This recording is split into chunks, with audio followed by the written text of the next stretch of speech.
মুসলিম হচ্ছে সে জীবনের বটম থেকে টপ, রান্নাঘর থেকে সংসদ ভবন, ব্যক্তি জীবন থেকে আন্তর্জাতিক বলয়, সে যেখানে যাবে সাথে ইসলাম নিয়ে যাবে। এই জন্য একজন মুসলমান যখন টয়লেটে ঢোকে সেখানেও ইসলামের বিধান আছে না নাই? কোন ফা দিয়ে টয়লেটে ঢোকেন? কথা বলুন, কোন ফা দিয়ে? টয়লেটে ঢুকতে দোয়া আছে না নাই? নির্দিষ্ট দোয়া না মন মতো? ঘুমানোর ইসলামী নিয়ম আছে না নাই? খাওয়ার সিস্টেম ইসলামে আছে না নাই?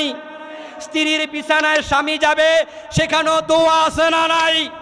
এর মানে কি দাঁড়ালো? আপনি থাকবেন যেখানে, ইসলাম থাকতে হবে সেখানে। আপনাদের কাছে আমার প্রশ্ন, দয়া করে জবাব দেন। ইবলিস যে কাফের হলো সে আল্লাহর আইন মানে নাই কয়টা? কাদিয়ানি কাফের হলো, কোরআনের আইন মানে নাই কয়টা? এখন আপনাদের কাছে এবার আসি, চোর ধরে হাত কাটো এমন আইন আল্লাহর কোরআনে আছে না নাই? আছে।